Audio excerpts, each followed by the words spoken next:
Hello everyone welcome back to our YouTube channel Badal sir classes. So आज हम start कर जाऊँ कौन ना नवम श्रेणी हॉलीडे होमवर्क जो दि जाइए अवकाशकालीन गृह कार्य जो तुम दि जाइए तार साहित्यर समस्त प्रश्न उत्तर आलोचना करवा।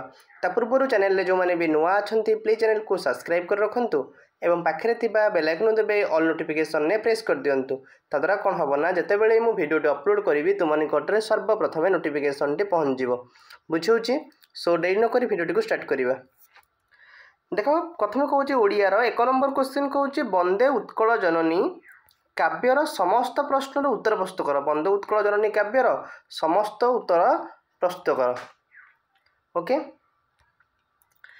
देख प्रथम आलोचना करवा वंदे उत्कल जननी। देख प्रथम हूँ निर्दिष्ट उत्तरमूलक प्रश्नपत्र जोटा कि वंदे उत्कल जननी 1 नंबर क्वेश्चन कौच निम्नलिखित उक्ति मध्य ठीक उत्तरटी को बाछिकी लिख ठीक कौटा बाछिकी लिख कहला उत्कल जननी हस सुंदर भाषा सुंदर बोली कहुई। हाँ कहुई तेणु यहाँ ठीक हम। नेक्स्ट क्वेश्चन कौच कौन ना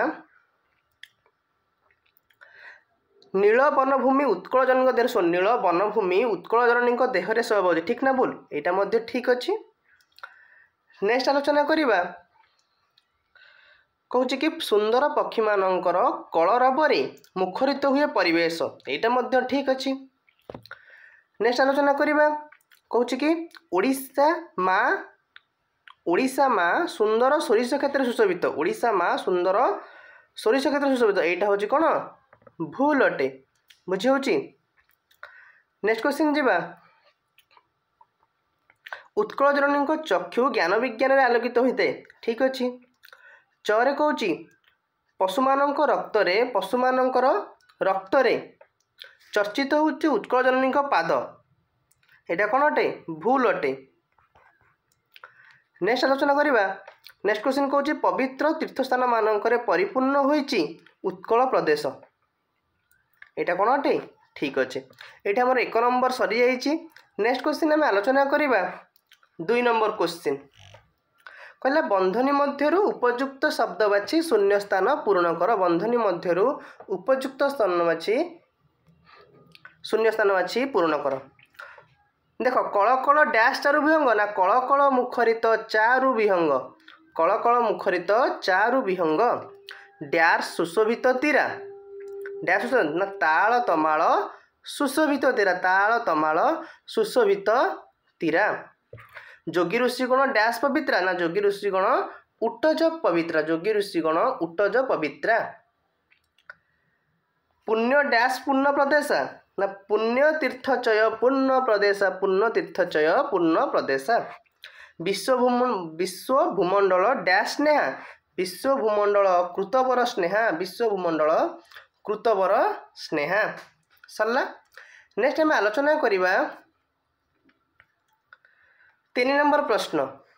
ओके देख 3 नंबर प्रश्न कौन कौच निम्नलिखित शब्द मान को व्यवहार करी गोटे सार्थक वाक्य गठन कर। निम्नलिखित शब्द मान को व्यवहार करी गोटे सार्थक वाक्यटीए गठन कर। 3 नंबर क्वेश्चन जीवा निम्नलिखित शब्द मान को व्यवहार करी गोटे सार्थक वाक्य गठन कर। जमती कि पयोधी पयोधी कौन हम पयोधी जल भगवान मीन अवतार जन्मग्रहण करते।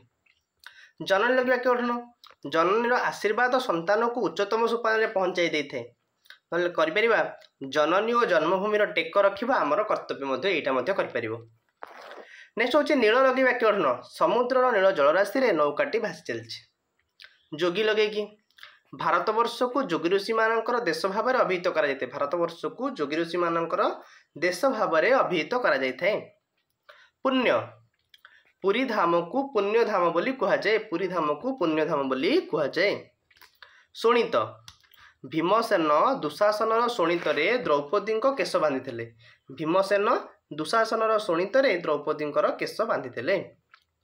नेक्स्ट हूँ मंदिर कोणार्क मंदिर कारुकार्य अतीव मनोरम कोणार्क मंदिर कारुकार्य अतीव मनोरम अटे क्लियर। नेक्स्ट आलोचना करवा 4 नंबर क्वेश्चन निम्नलिखित शब्द गुड़िकर विपरीतार्थ शब्द लेख। पवित्र पवित्र रोचे अपवित्र सुशोभित रोचे अशोभित सुंदर असुंदर स्नेह घृणा सुनंदन कुनंदन पुण्यर पाप बुझी होची 5 नंबर क्वेश्चन जीवा एपट सेपट हो लिखा जाइथिबा अक्षर गुडी को सजाई अर्थपूर्ण शब्द गठन कर विश्वसित हेले कोन सुशोभित माताल तल कोन हबो ताल तमाल एटा होची विश्व भूमंडल एटा होची कीर्ति अनिंद्या एटा होची सुरवर 6 नंबर क्वेश्चन जीवा निम्नलिखित प्रत्येक शब्दर चारिपटे अर्थ सूचित होची तहिरु ठीक उत्तरटी बाछि लेख चारु हसमय तार अर्थ कोन हबो चारु हसमय जहार हस सुंदर अटे तटिनी तटिनी अर्थ होची नदी भूदर अर्थ कोन पहाड़ भूदर अर्थ होची पर्वत पहाड़ उटज उटज होची उटज अर्थ होची कोन पत्र कुड़िया अरी अरी अर्थ होची शत्रु विहंग अर्थ होची पक्षी क्लियर नेक्स्ट आलोचना करिबा निम्नलिखित शब्द गुड़िकर व्यासवाक्य सह समासर नाम लेख सुरबुर सुरबुर कोन सुरंक मध्यरे बर एटा होची सप्तमी तत्पुरुष पयोधि पय को धारण करिछि जे एटा होची उपपद तत्पुरुष अनिंद्या माने कोन न निंद्या बा नुहे निंद्या एटा होची नंस तत्पुरुष भूधर होची कोन भू को धारण करे जे उपपद तत्पुरुष शोणित चर्चित होची कोन शोणित द्वारा चर्चित एटा होची तृतीय तत्पुरुष 8 नंबर क्वेश्चन जीवा निम्नलिखित प्रत्येक शब्दगुच्छरु अलगा शब्दटी को बाछ जननी माँ भगिनी बोऊ माता एमान मध्यरु अलगा किए भगिनी घन वन अरण्य बण जंगल समस्ते एका किंतु घनटा कोन अलगा जोगी ऋषि तपस्वी दयालु मुनि अलगा किए दयालु पवन वायु मरुत शिखर अनिल अलगा किए शिखर भूधर पहाड़ बारिधि पर्वत अचल अलगा किए बारिधि सरला एबे आलोचना करिबा 9 नंबर क्वेश्चन निम्नलिखित शब्द गुड़िकर अर्थगत पार्थक्य दर्शाओ पुत पुत पुत कोन हबा देखो पुत प्रथम पुत होची पवित्र द्वितीय पुत होची पुओ बा संतान शाली गोटे होची धान्य विशेष आ गोटे शाली होची स्त्री रो सान भौणी धन्य धन धन्य गोटे होची प्रशंसार योग्य आ गोटे धन होची संपत्ति सज साज सज होची कोन कारीगरंकर जंत्रपाति तटका साज होची बेस बा अलंकार चारु चारु चारु होची सुंदर मनोरम ए चारु होची कोन यज्ञ रु प्रस्तुत प्रसाद नेक्स्ट आलोचना करिबा निम्नलिखित शब्दर दुईटी लेखे प्रतिशब्द लिखिबो पयोधि पयोधि अर्थ कोन सागर बा समुद्र शुभ्र स्वच्छ निर्मल ऋषि मुनि तापस विहंग पक्षी खग तरंग होची कोन ढेउ उर्मी नेक्स्ट आलोचना करिबा क्षुद्र उत्तरमूलक प्रश्नपत्र कहूँ कि चिरभाषमयी क्या कह ना चिरभाषमयी ओडिशा को कह 12 नंबर क्वेश्चन उत्कल जननी शरीर को किए धोई दौची ना उत्कल जननी शरीर को सागर पवित्र नील जलराशि धोई दौची 13 नंबर उत्कल जननी कहार शीतल पर्वन में उत्फुल्लित होती ना उत्कल जननी स्वच्छ जलधारण करितिबा नदी कूल शीतल पवन में उत्फुल्लित होती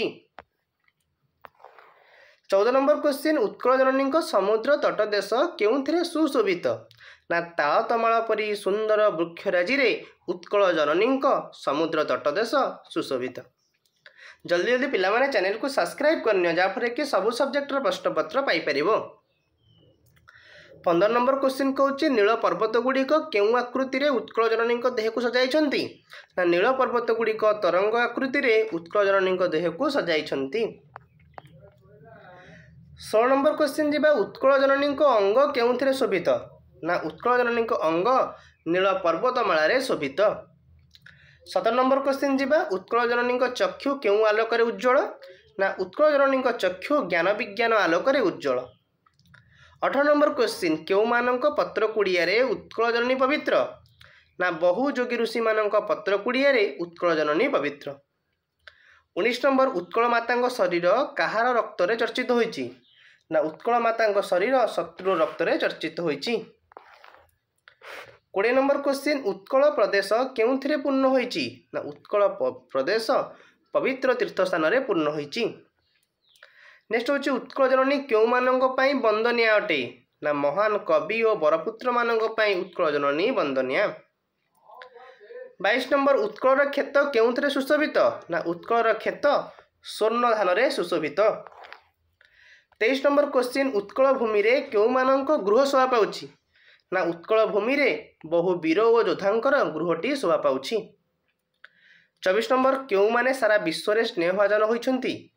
ଗୁଣୀ ଜ୍ଞାନୀ ଓ ବିଦ୍ୱାନମାନେ ସାରା ବିଶ୍ୱରେ ସ୍ନେହଭାଜନ ହୋଇଛନ୍ତି।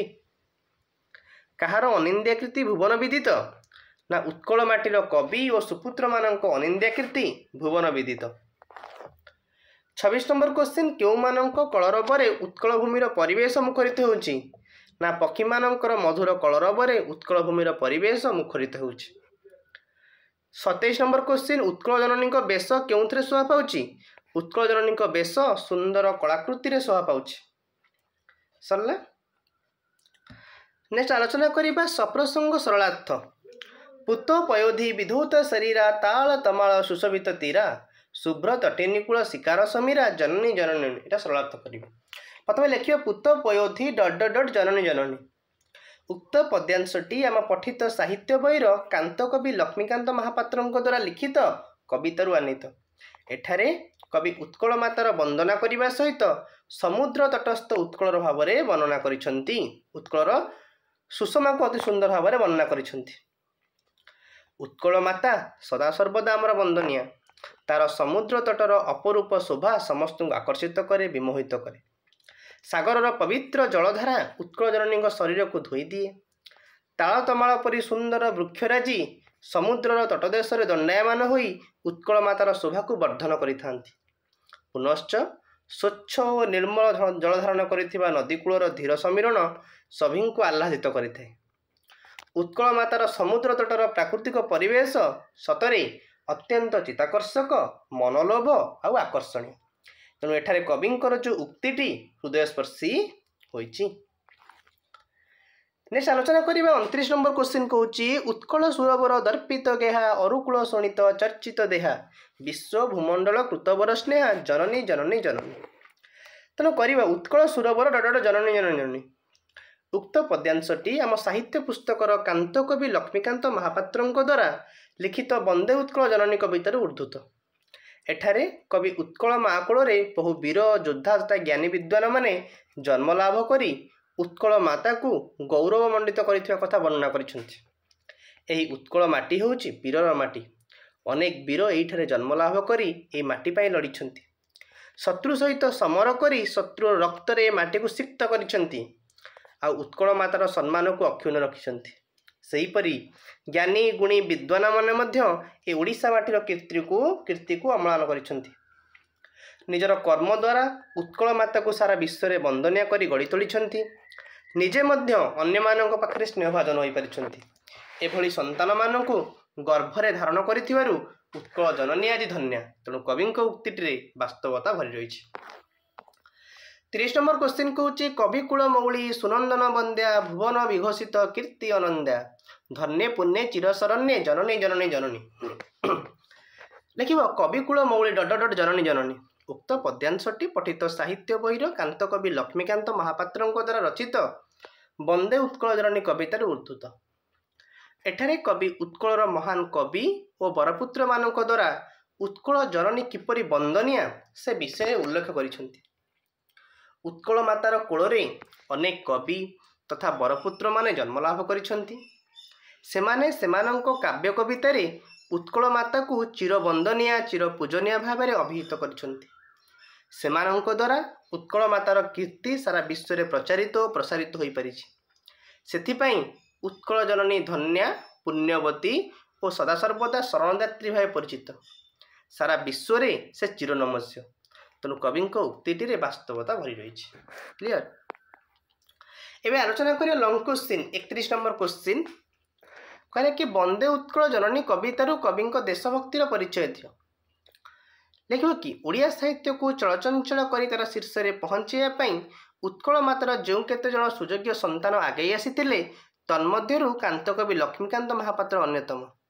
କଟକରେ ଜନ୍ମିତ ତଥା ଭଦ୍ରକ ଜିଲ୍ଲାର ତାଳପଦା ଗ୍ରାମରେ ଲାଳିତ ପାଳିତ ହୋଇଥିବା ଏହି ସୁଯୋଗ୍ୟ ସନ୍ତାନଙ୍କ କଲମ ମନରୁ ଝରିପଡ଼େ କାଳଜୟୀ ଗଳ୍ପ, ବୁଢ଼ା ଶଙ୍କାରୀ, ଉପନ୍ୟାସ, କଣାମାମୁଁ, ପ୍ରବନ୍ଧ, ଶରୀର ମାଧ୍ୟମ ଇତ୍ୟାଦି ସହିତ ଅନେକ ଦେଶାତ୍ମକ ବୋଧକ ସଙ୍ଗୀତ।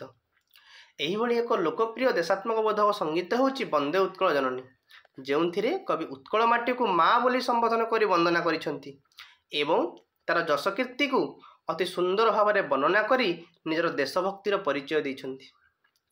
କୀର୍ତ୍ତି କିରୀଟିନୀ ଚିରହାସ୍ୟମୟୀ ଚିରଲାସ୍ୟମୟୀ ବୀରପ୍ରାସବିନୀ ଉତ୍କଳ ସାରା ବିଶ୍ୱରେ ଅଦ୍ୱିତୀୟ। କବି ଉତ୍କଳ ମାଟିକୁ ଅମୃତମୟୀ ମା ରୂପରେ ବର୍ଣ୍ଣନା କରିଛନ୍ତି। ତାର ଅପରୂପ ଶୋଭାକୁ କଲମ ମୁନରେ ତୋଳି ଧରି ତାର ଯଶକୁ ସାରା ବିଶ୍ୱରେ ପରିଚିତ କରାଇଛନ୍ତି। ଉତ୍କଳ ଜନନୀର ଶରୀରକୁ ସାଗରର ପବିତ୍ର ଜଳଧାର ଧୋଇଦିଏ। ରାଶି ରାଶି ତାଳତମାଳ ପରି ବୃକ୍ଷରାଜି ସାଗର ତଟ ଦେଶର ସୌନ୍ଦର୍ଯ୍ୟ ବଢ଼ାଇଥାଏ। ସ୍ୱଚ୍ଛ ଜଳଧାରଣ କରିଥିବା ନଦୀର ଶୀତଳ ପବନ ସମସ୍ତଙ୍କୁ ଆନନ୍ଦ ଦେଇଥାଏ। ତରଙ୍ଗ ସଦୃଶ ନୀଳ ପର୍ବତମାଳା ତା ଶରୀରର ଶୋଭାକୁ ବଢ଼ାଇଥାନ୍ତି। ବୃକ୍ଷମାନଙ୍କରେ ବସା ବାନ୍ଧିଥିବା ପକ୍ଷୀମାନଙ୍କର କଳରବ ସମସ୍ତ ମନକୁ ମୁଗ୍ଧ କରିଥାଏ। ପୁନଶ୍ଚ ସୁନ୍ଦର ସୁନ୍ଦର କାରୁକାର୍ଯ୍ୟରେ ଖଚିତ ମନ୍ଦିରମାନଙ୍କର ପୀଠସ୍ଥଳୀ ହେଉଛି ଏହି ଉତ୍କଳ ଭୂମି। ଅନେକ ପୁଣ୍ୟତୀର୍ଥର ସମାଗମ ହେଉଛି ଆମର ଏହି ଉତ୍କଳ ଭୂମି। କବିଙ୍କ ଭାଷାରେ ସୁନ୍ଦର ମନ୍ଦିର ମଣ୍ଡିତ ଦେଶା ଚାରୁ କଳାବଳୀ ଶୋଭିତ ବେଶା ପୁଣ୍ୟ ତୀର୍ଥଚୟ ପୂର୍ଣ୍ଣ ପ୍ରଦେଶା ଜନନୀ ଜନନୀ ଜନନୀ। କବି ଉତ୍କଳ ମାତାର ଗୌରବ ଗାଥା ବର୍ଣ୍ଣନା କରିବାକୁ ଯାଇ ଲେଖିଛନ୍ତି, ଅନେକ ସୁରବର ଏ ଉତ୍କଳ ମାତାର କୋଳମଣ୍ଡନ କରି ନିଜ ନିଜ ଜୀବନକୁ ଚରିତାର୍ଥ କରିଛନ୍ତି। ଶତ୍ରୁ ଆଗରେ ବୀରଦର୍ପରେ ଠିଆ ହୋଇ ତାକୁ ଦମନ କରିଛନ୍ତି, ଯେଉଁଥିପାଇଁ ଉତ୍କଳ ଜନନୀ ଆଜି ଗର୍ବିତା। ସେହିପରି ଅନେକ କବି ପଣ୍ଡିତ ବିଦ୍ୱାନ ମଧ୍ୟ ଏ ମାଟିରେ ଜନ୍ମ ହୋଇ ଏ ମାଟିର ଶୋଭାବର୍ଦ୍ଧନ କରିଛନ୍ତି। ବିଶ୍ୱ ଦରବାରରେ ଉତ୍କଳ ଜନନୀ ଚିରବନ୍ଦନୀୟା ପୂଜନୀୟ ବୋଲି ପ୍ରତିପାଦନ କରିଛନ୍ତି। ପୁନଶ୍ଚ ଉତ୍କଳ ଜନନୀ ଚିର ଶରଣଦାତ୍ରୀ ସମସ୍ତଙ୍କୁ ତା କୋଳରେ ଆଶ୍ରୟ ଦେଇଥାଏ।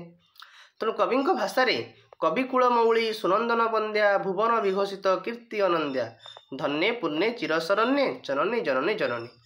ତେଣୁ ଏହି ବାସ୍ତବିକ କବି ଉତ୍କଳ ଜନନୀଙ୍କର ପ୍ରାକୃତିକ ଶୋଭା ଯଶ କୀର୍ତ୍ତି କଳାକୃତି ବୀରତ୍ୱ ଗାଥାକୁ ଅତି ସୁନ୍ଦର ଭାବରେ ବ୍ୟାଖ୍ୟା କରି ନିଜ ଦେଶଭକ୍ତି ଦେଶପ୍ରୀତିର ପରିଚୟ ପ୍ରଦାନ କରିଛନ୍ତି। 32 ନମ୍ବର କ୍ୱେଶ୍ଚିନ୍ କହୁଛି ଉତ୍କଳ ଜନନୀ କାହିଁକି ବନ୍ଦନୀୟ? ପଠିତ କବିତା ଅବଲମ୍ବନରେ ଆଲୋଚନା କର। ନା ଯେଉଁ କେତେଜଣ ସାରସ୍ୱତ ସାଧକଙ୍କ ପ୍ରଚେଷ୍ଟାରେ ଆମ ଓଡ଼ିଆ ସାହିତ୍ୟ ଜୀବନ୍ତ ହୋଇ ଉଠିଲା, ପୂର୍ଣ୍ଣ ଶଶୀ ପରି ହସି ଉଠିଲା, ସେମାନଙ୍କ ମଧ୍ୟରେ କାନ୍ତକବି ଲକ୍ଷ୍ମୀକାନ୍ତ ମହାପାତ୍ର ଅନ୍ୟତମ। ଭଦ୍ରକ ଜିଲ୍ଲାର ତାଳପଦା ଗ୍ରାମରେ ଏହି ସୁଯୋଗ୍ୟ ସନ୍ତାନ ଓଡ଼ିଆ ସାହିତ୍ୟକୁ ଦେଇଛନ୍ତି ଅତୁଳନୀୟ ଅବଦାନ। ତାଙ୍କ ଦ୍ୱାରା ଲିଖିତ ଗଳ୍ପ ବୁଢ଼ା ଶଙ୍ଖାରୀ ଉପନ୍ୟାସ କଣାମାମୁଁ ଓଡ଼ିଶାରେ ଘରେ ଘରେ ସୁପରିଚିତ। ଅନେକ ପ୍ରବନ୍ଧ ଓ ସଙ୍ଗୀତ ରଚନା କରି କଥା ସାହିତ୍ୟ ଓ କାବ୍ୟ ସାହିତ୍ୟକୁ ରଧିମନ୍ତ କରିଛନ୍ତି। ବନ୍ଦେ ଉତ୍କଳ ଜନନୀ କବିତାଟି ତାଙ୍କର ଏକ ଅମ୍ଳାନ ଦେଶାତ୍ମକ ବୋଧ କବିତା, ଯାହା ଓଡ଼ିଶାର ଆବାଳବୃଦ୍ଧ ଜନତାଙ୍କ ମନକୁ ଆକର୍ଷିତ କରିଥିଲା। ସେଥିପାଇଁ ଓଡ଼ିଶା ସରକାର 2020 ମସିହା ଜୁନ୍ 7 ତାରିଖରେ ଏହି ସଙ୍ଗୀତଟିକୁ ରାଜ୍ୟ ସଙ୍ଗୀତର ମାନ୍ୟତା ପ୍ରଦାନ କରିଥିଲେ। ଏହି କବିତାଟିରେ ଉତ୍କଳ ଜନନୀ ଯେ ଚିରବନ୍ଦନୀୟା ସେ କଥାକୁ ଅତି ସୁନ୍ଦର ଭାବରେ ପ୍ରତିପାଦନ କରିଛନ୍ତି। ଚାରୁ ହାସ୍ୟମୟୀ ଚାରୁଲାସ୍ୟମୟୀ ଅରଣ୍ୟ କୁନ୍ତଳା ତଟିନୀ ମେଖଳା ଛବିଳ ଉତ୍କଳ ମାତା ହେଉଛନ୍ତି ଚିରବନ୍ଦନୀୟା। ଏହାର ପ୍ରକୃତିରେ ଭରି ରହିଛି ଶୋଭା ସମ୍ପଦର ପ୍ରାଚୁର୍ଯ୍ୟ, ଯାହା ସୌନ୍ଦର୍ଯ୍ୟ ପ୍ରାଣ ମାନବ ଚକ୍ଷୁରେ ଲେପନ କରିଥାଏ ମାୟାଞ୍ଜନ। ଉତ୍କଳ ମାତା ଶୋଭମୟୀ ବିଭାମୟୀ ଏବଂ ବିଭବମୟୀ, ଯାହାକୁ ବନ୍ଦନା କରିବାକୁ ଯାଇ କବି ଲେଖିଛନ୍ତି, ବନ୍ଦେ ଉତ୍କଳ ଜନନୀ ଚାରୁଭାଷମୟୀ ଚାରୁଭାଷମୟୀ ଜନନୀ ଜନନୀ ଜନନୀ। ଉତ୍କଳ ମାତା ହେଉଛନ୍ତି ଅମୃତମୟୀ ମା, ଯାହାର ହସ ଚିରସୁନ୍ଦର, ଭାଷା ମଧ୍ୟ ଚିରସୁନ୍ଦର। ସାଗରର ପବିତ୍ର ଜଳଧାରା ଏହି ମମତାମୟୀ ମାର ଶରୀର ପ୍ରକ୍ଷାଳନ କରେ। ତାଳତମାଳ ବୃକ୍ଷରାଜି ଏହାର ଶୋଭାବର୍ଦ୍ଧନ କରେ। ସ୍ୱଚ୍ଛ ନିର୍ମଳ ଜଳ ଧାରଣ କରିଥିବା ତଟିନୀ କୂଳର ଶୀତଳ ସମୀର ସମସ୍ତଙ୍କ ମନକୁ ଆହ୍ଲାଦିତ କରିଥାଏ। ଉତ୍କଳ ଜନନୀଙ୍କ ଶରୀରର କାନରେ ସୁଶୋଭିତ ନୀଳ ପର୍ବତମାଳା ତରଙ୍ଗ ସଦୃଶ ତାଙ୍କର ଦେହକୁ ସୁସଜ୍ଜିତ କରିଥାଏ। ବିହଙ୍ଗମାନଙ୍କର କଳରବରେ ସମଗ୍ର ପରିବେଶ ଆନନ୍ଦ ମୁଖରିତ ହୋଇ ଉଠନ୍ତି। କେବଳ ସେତିକି ନୁହେଁ, ସୁଜଳା ସୁଫଳା ଶସ୍ୟ ଶ୍ୟାମଳାରେ ଉତ୍କଳ ମାଟି ହସି ଉଠେ। କ୍ଷେତଗୁଡ଼ିକ ଧାନରେ ଶୋଭା ପାଏ, ପୁଣି ଉତ୍କଳ ମାତାଙ୍କର ଚକ୍ଷୁ ଜ୍ଞାନ ବିଜ୍ଞାନ ପ୍ରଦର୍ଶନରେ ଉଦ୍ଭାସିତ ହୋଇ ଉଠେ। ବହୁ ଯୋଗୀ ଋଷିମାନଙ୍କର ପବିତ୍ର ବାସସ୍ଥଳୀ ରୂପେ ଏହି ଉତ୍କଳ ମାଟି ହିଁ ଅଭିହିତ ହୋଇଛି। ତେଣୁ କବିଙ୍କ ଲେଖନୀରେ ସୁନ୍ଦର ଶାଳୀ ସୁଶୋଭିତ କ୍ଷେତ୍ରା ଜ୍ଞାନ ବିଜ୍ଞାନ ପ୍ରଦର୍ଶିତ ନେତ୍ରା ଯୋଗୀ ଋଷି ଗୁଣ ଉଟଜ ପବିତ୍ରା ଜନନୀ ଜନନୀ ଜନନୀ। ତେଣୁ ସୁନ୍ଦର କାରୁକାର୍ଯ୍ୟରେ ନିର୍ମିତ ମନ୍ଦିର ଗୁଡ଼ିକ ଏହି ଉତ୍କଳ ମାଟିରେ ହିଁ ଶୋଭା ପାଉଛି। ପୁଣ୍ୟ ତୀର୍ଥମାନଙ୍କର ସଙ୍ଗମସ୍ଥଳ ହେଉଛି ଉତ୍କଳ ଭୂମି। ଅନେକ ସୁରବୀର ତଥା କବି ପଣ୍ଡିତ ବିଦ୍ୱାନମାନେ ଏହି ଉତ୍କଳ ମାତାର କୋଳମଣ୍ଡନ କରିଛନ୍ତି। ସେମାନଙ୍କ ବୀରତ୍ୱ ଗାଥା ତଥା କାଳଜୟୀ କୃତି ସାରା ବିଶ୍ୱରେ ସ୍ଥାନ ପାଇଛି, ଯେଉଁଥିପାଇଁ ଉତ୍କଳ ମାତା ଆଜି ଗର୍ବିତା। ଉତ୍କଳର ଆଉ ଏକ ମହାନ ଗୁଣ ହେଉଛି ସେ ଶରଣଦାତ୍ରୀ ମା ପରି ସମସ୍ତଙ୍କୁ କୋଳାଇ ନେଇଛି, ଆପଣାଇ ନେଇଛି। ତା ତା ସ୍ନେହ ମମତାକୁ ସେ ସମାନ ଭାବରେ ବାଣ୍ଟି ମଧ୍ୟ ଦେଇଛି। ତେଣୁ ବାସ୍ତବିକ କବିଙ୍କ କବିତାରୁ ସ୍ପଷ୍ଟ ଅନୁମେୟ ଉତ୍କଳ ଜନନୀ ହେଉଛି ଚିର ବନ୍ଦନିଆ, ଚିର ପୂଜନୀୟା, ସେ ସମସ୍ତଙ୍କର ଚିର ନମସ୍ୟା ଅଟେ। କ୍ଲିୟର? ନେକ୍ସଟ ଆଲୋଚନା କରିବା ଏକ ସାର୍ଥକ ଦେଶାତ୍ମକ ବୋଧ କବିତା ଭାବେ ବନ୍ଦେ ଉତ୍କଳ ଜନନୀକୁ ବିଚାର କର। ନା ଓଡ଼ିଆ ସାହିତ୍ୟର ଜଣେ ଅନ୍ୟାନ୍ୟ ପ୍ରତିଭା ହେଉଛନ୍ତି କାନ୍ତକବି ଲକ୍ଷ୍ମୀକାନ୍ତ ମହାପାତ୍ର। ଏହି କାଳଜୟୀ ସ୍ରଷ୍ଟାଙ୍କର ଜନ୍ମ ହୁଏ 1888 ମସିହା ଡିସେମ୍ବର 9 ତାରିଖ ମାଣବସା ଗୁରୁବାର ଦିନ। ତାଙ୍କ ପୈତୃକ ଗ୍ରାମ ଥିଲା ଭଦ୍ରକ ଜିଲ୍ଲାର ତାଳପଦ ଗ୍ରାମ। ତାଙ୍କର ଅନେକ ସାରସ୍ୱତ ସୃଷ୍ଟି ମଧ୍ୟରେ ଗଳ୍ପ ବୁଢ଼ା ଶଙ୍ଖାରୀ, ଉପନ୍ୟାସ କଣାମାମୁଁ, ଲାଳିକା, ଚଟକ ଚନ୍ଦ୍ରହାସ ଚମ୍ପୁ, ପ୍ରବନ୍ଧ ଶରୀର ମାଧ୍ୟମ ଇତ୍ୟାଦି ତାଙ୍କୁ ଅମର କରି ରଖିଛି। ତାଙ୍କ ରଚିତ ବନ୍ଦେ ଉତ୍କଳ ଜନନୀ ଜାତୀୟ ସଙ୍ଗୀତଟି ସାରା ଓଡ଼ିଶାବାସୀଙ୍କ ମନକୁ ଆକର୍ଷିତ କରୁଥିଲା। ଉତ୍କଳ ମାତାର ଶୋଭାବର୍ଦ୍ଧନ କରିଥିବା ଏହି ସଙ୍ଗୀତକୁ ଓଡ଼ିଶା ସରକାର 2020 ମସିହା ଜୁନ 7 ତାରିଖରେ ରାଜ୍ୟ ସଙ୍ଗୀତର ମାନ୍ୟତା ପ୍ରଦାନ କରିଛନ୍ତି। ଆଉ ଏହି କବିତାଟିରେ କବି ନିଜର ଦେଶାତ୍ମକ ବୋଧକ ଭାବନାକୁ ଅତି ସୁନ୍ଦର ଭାବରେ ପ୍ରସ୍ଫୁଟନ କରିଛନ୍ତି। ଉତ୍କଳ ପ୍ରଦେଶକୁ ମାତା ରୂପରେ ଅଭିହିତ କରି କବି ତାଙ୍କ ବନ୍ଦନା କରିବା ସହିତ ତାଙ୍କର ଯଶକୀର୍ତ୍ତିକୁ କଲମ ମୁନରେ ତୋଳି ଧରି ନିଜ ଦେଶଭକ୍ତିର ପରିଚୟ ପ୍ରଦାନ କରିଛନ୍ତି। ପ୍ରକୃତରେ ଉତ୍କଳରେ ପ୍ରକଟିତ ହୁଏ ପ୍ରକୃତି ରାଣୀର ଲୀଳାବିଳାସ। ଉତ୍କଳ ମାତାର ପ୍ରକୃତିର ରୂପଛଟା ଜନମାନସକୁ ବିମୁଗ୍ଧ କରେ। ସମସ୍ତ ସୁଷମାର ପ୍ରାଣକେନ୍ଦ୍ର ହେଉଛି ଏହି ଉତ୍କଳ ମାଟି, ଯାହାର ଶରୀରକୁ ସାଗରର ପବିତ୍ର ଜଳରାଶି ପ୍ରକ୍ଷାଳନ କରେ। ରାଶି ରାଶି ତାଳତମାଳ ତରୁ ଯାହାର ଶରୀରକୁ ଆବୃତ କରିଥାଏ, ଯାହାର ଶୀତଳ ପବନ ପ୍ରାଣକୁ ପୁଲକିତ କରେ, ନୀଳ ପର୍ବତମାଳା ତରଙ୍ଗ ସଦୃଶ ଜାଦ୍ୟକୁ ସଜାଇଥାଏ, ପକ୍ଷୀମାନଙ୍କର ସୁମଧୁର କଳରାବ ଯେଉଁଠାରେ ମୁଖରିତ ହୋଇଥାଏ, ସେ ହେଉଛି ଆମର ଉତ୍କଳ ମାତା। ତେଣୁ କବିଙ୍କ ଭାଷାରେ ପୂତ ପୟୋଧି ବିଧୌତ ଶରୀରା ତାଳ ତମାଳ ସୁଶୋଭିତ ତେରା ଶୁଭ୍ର ତଟିନୀ କୂଳ ଶିକାର ସମୀରା ଜନନୀ ଜନନୀ ଜନନୀ। ପୁନଶ୍ଚ ଓଡ଼ିଶା ହେଉଛି ମନ୍ଦିର ମାଳିନୀ। ପବିତ୍ର ଉପାସନାର ପୀଠସ୍ଥଳୀ ହେଉଛି ଏହି ଉତ୍କଳ ମାଟି। ଯୋଗୀ ଋଷିମାନଙ୍କର ପବିତ୍ର ବାସସ୍ଥଳୀ ଭାବରେ ଏହା ପରିଚିତ। ଅନେକ ବୀରଯୋଦ୍ଧାମାନଙ୍କୁ ଏହି ଉତ୍କଳ ଜଳ ନିଜ କୂଳରେ ଧାରଣ କରିଛି, ଯେଉଁମାନଙ୍କ ଶୌର୍ଯ୍ୟ ବୀର୍ଯ୍ୟ ସାହସ ଶତ୍ରୁମାନଙ୍କ ଧରାଶୟ କରିଛି। ତେଣୁ କବିଙ୍କ ଭାଷାରେ ଉତ୍କଳ ସୁରବର ଦର୍ପିତ ଗେହା ଅରିକୁଳ ଶୋଣିତ ଚର୍ଚ୍ଚିତ ଦେହା ବିଶ୍ୱ ଭୂମଣ୍ଡଳ କୃତବର ସ୍ନେହା ଜନନୀ ଜନନୀ ଜନନୀ। ଅନେକ କବି ବିଦ୍ୱାନମାନେ ଏହି ଉତ୍କଳ ମାତାର କୀର୍ତ୍ତିରାଜିକୁ ତାଙ୍କ କାବ୍ୟ କବିତାରେ ସ୍ଥାନ ଦେଇ ତାର ଶ୍ରେଷ୍ଠତାକୁ ପ୍ରତିପାଦନ କରିଛନ୍ତି। ଏହି ଉତ୍କଳ ମାଟି ଯେ ପୁଣ୍ୟବତୀ ଶରଣଦାତ୍ରୀ ତାହା ମଧ୍ୟ ପ୍ରମାଣିତ। ତେଣୁ ବାସ୍ତବିକ ଦେଖିବାକୁ ଗଲେ କବି ଏହି କବିତାଟିରେ ଉତ୍କଳ ମାତାର ପ୍ରାକୃତିକ ସୁଷମା, ବୀରଗାଥା, କଳାକୃତି, କାରୁକାର୍ଯ୍ୟ, ଜ୍ଞାନ ବିଜ୍ଞାନ ପ୍ରଦର୍ଶନ, ପୁଣ୍ୟ ତୀର୍ଥକ୍ଷେତ୍ର ପ୍ରଭୃତି ସମସ୍ତ ଦିଗରୁ ଉତ୍କଳ ମାତା ଯେ ବନ୍ଦନୀୟା ପୂଜନୀୟା ତାହାକୁ ବର୍ଣ୍ଣନା କରି ଦେଶ ପ୍ରେମର ପରିଚୟଟିକୁ ପ୍ରଦାନ କରିଛନ୍ତି। ବୁଝିହେଲା? ତାପରେ କହିଲା ବନ୍ଦେ ଉତ୍କଳ ଜନନୀ କବିତାରୁ ଉତ୍କଳ ଜନନୀଙ୍କ ମହାନୀୟତା ପ୍ରତିପାଦନ କର। ନା ଓଡ଼ିଆ ସାହିତ୍ୟକୁ ସମୃଦ୍ଧ କରିଥିବା ବରେଣ୍ୟ ପ୍ରତିଭା ମଧ୍ୟରେ କାନ୍ତକବି ଲକ୍ଷ୍ମୀକାନ୍ତ ମହାପାତ୍ର ଅନ୍ୟତମ। ସମ୍ପ୍ରତି ଭଦ୍ରକ ଜିଲ୍ଲା ତାଳପଦା ଗ୍ରାମରେ ଲାଳିତ ପାଳିତ ହେଉଥିବା ଏହି ଉଦୀୟମାନ ପ୍ରତିଭା ଓଡ଼ିଆ ସାହିତ୍ୟ ଜଗତରେ ଛାଡ଼ି ଯାଇଛନ୍ତି ତାଙ୍କର ଅମ୍ଳାନ ସ୍ୱାକ୍ଷର। ତାଙ୍କ ରଚିତ ଗଳ୍ପ ବୁଢ଼ା ଶଙ୍ଖାରୀ, ଉପନ୍ୟାସ କଣାମାମୁଁ, ଲାଳିକା, ଚଟକ ଚନ୍ଦ୍ରହାସ ଚମ୍ପୁ ଏବେ ମଧ୍ୟ ଜନମାନସରେ ଉଦ୍ଭାସିତ। ଅନେକ ଦେଶାତ୍ମକ ବୋଧକ କବିତା, ଆଧ୍ୟାତ୍ମିକ ଭାବପୂର୍ଣ୍ଣ କବିତା ରଚନା କରି ସେ ସୁନାମ ଅର୍ଜନ କରିଛନ୍ତି। ତାଙ୍କ ରଚିତ ବନ୍ଦେ ଉତ୍କଳ ଜନନୀ କବିତା ଓଡ଼ିଶାର ପୁରପଲ୍ଲୀରେ ଗୁଞ୍ଜରଣ ସୃଷ୍ଟି କରିପାରିଛି, ଯେଉଁଥିପାଇଁ ଓଡ଼ିଶା ସରକାର 2020 ମସିହା ଜୁନ 7 ତାରିଖରେ ଏହାକୁ ରାଜ୍ୟ ସଙ୍ଗୀତର ମାନ୍ୟତା ପ୍ରଦାନ କରିଛନ୍ତି। ଏହି ସଙ୍ଗୀତଟିରେ କବି ଉତ୍କଳ ଜନନୀଙ୍କର ମହନୀୟତାକୁ ଅତି ସୁନ୍ଦର ଭାବରେ ପ୍ରତିପାଦନ କରିଛନ୍ତି। ଉତ୍କଳ ମୋର ପୁଣ୍ୟତୀର୍ଥ, ଉତ୍କଳ ମୋର ମା, ଇତିହାସ ଭରା ଇତିହାସ ଯାର ତା ପାଦରେ ଶିର ନୂଆ। ତେଣୁ ଏ ବନ୍ଦେ ଉତ୍କଳ ଜନନୀ କବିତାଟିରେ କବି ଉତ୍କଳ ଜନନୀ ଚିରବନ୍ଦନିଆ, ଚିର ପୂଜନୀୟା ବୋଲି ଅଭିହିତ କରିଛନ୍ତି। ଉତ୍କଳ ଜନନୀଙ୍କର ହସ ଯେପରି ସୁନ୍ଦର, ଭାଷା ମଧ୍ୟ ସେହିପରି ସୁନ୍ଦର। ତେଣୁ କବିଙ୍କ ଭାଷାରେ ବନ୍ଦେ ଉତ୍କଳ ଜନନୀ ଚାରୁଭାଷମୟୀ ଚାରୁଭାଷମୟୀ ଜନନୀ ଜନନୀ ଜନନୀ। ସେହିପରି ଉତ୍କଳ ଜନନୀଙ୍କର ପ୍ରାକୃତିକ ଶୋଭା ଅବର୍ଣ୍ଣନୀୟ। ତାଙ୍କ ଶରୀରକୁ ସାଗରର ନୀଳ ଜଳରାଶି ଧୌତ କରିଥାଏ। ଲହରୀ ସଦୃଶ ନୀଳ ପର୍ବତମାଳା ତାଙ୍କ ଶରୀରକୁ ସଜାଇଥାଏ। ଘନ ବନାନୀ ତାଙ୍କ ଶରୀରକୁ ଆବୃତ କରିଥାଏ। ଆଉ ବିହଙ୍ଗମାନଙ୍କର କଳରବ ଉତ୍କଳ ମାତାଙ୍କ ପରିବେଶକୁ ଆନନ୍ଦ ମୁଖରିତ କରିଥାନ୍ତି। ତେଣୁ କବିଙ୍କ ଭାଷାରେ ଘନ ଘନ ବନଭୂମି ରାଜିତ ଅଙ୍ଗେ ନୀଳ ଭୂଧରମାଳ ସାଜେ ତରଙ୍ଗେ କଳକଳ ମୁଖରିତ ଚାରୁ ବିହଙ୍ଗେ ଜନନୀ ଜନନୀ ଜନନୀ। ପୁନଶ୍ଚ ଉତ୍କଳ ଜନନୀଙ୍କ ଚକ୍ଷୁ ଜ୍ଞାନ ବିଜ୍ଞାନର ପ୍ରଦର୍ଶନରେ ଉଦ୍ଭାସିତ। ସୁନ୍ଦର ସ୍ୱର୍ଣ୍ଣ ଧାନରେ କ୍ଷେତଗୁଡ଼ିକ ସୁଶୋଭିତ। ଅନେକ ଯୋଗୀ ଋଷିଙ୍କ ପବିତ୍ର ବାସସ୍ଥାନ ହେଉଛି ଏହି ଉତ୍କଳ ମାଟି। ସୁନ୍ଦର କାରୁକାର୍ଯ୍ୟରେ ନିର୍ମିତ ମନ୍ଦିରମାନଙ୍କର ପୀଠସ୍ଥଳ, तथा तीर्थस्थान भाव में सारा विश्व में परिचित। तेणु कवि भाषा सुंदर मंदिर मंडित देशा चारुकलावली शोभित बेशा पुण्य तीर्थचय पूर्ण प्रदेशा जननी जननी जननी। बहु वीर योद्धा विद्वान पंडिता माने उत्कल माटी जन्म लाभ करी उत्कल मातार जशकीर्ति को अक्षुण्ण रखिंट तथा अन्य पाखे स्नेह भाजन कराई परिछंती। पुणी उत्कल भूमि शरणयात्री भाव परिचिता। निजर मातृत्व प्राण से तार समस्त संतान को स्नेह ममता अजाड़ी दिए। शाक तंडुल स्वादिष्ट फलमूल इत्यादि खाद्यशस्य दे से तार संतान शरीर को बलिष्ठ परिपृष्ट करे। कवितारू एसबू को विचार कले उत्कल जननी महानता प्रतिपादित हुए। आ उत्कल जननी चिर पूजनीय चिर वंदनीय भाव विदित क्लियर। बाकी आउ जो पार्ट 2 रे जिते क्वेश्चन रहा पार्ट 2 रे मुझे डिस्कसन करदेवी। तेणु जो मैंने नुआ अच्छा प्लीज चैनल को सब्सक्राइब कर दिए वीडियो को लाइक करनी। Thank you so much. आउ सब पार्ट 2 रे आलोचना करदे।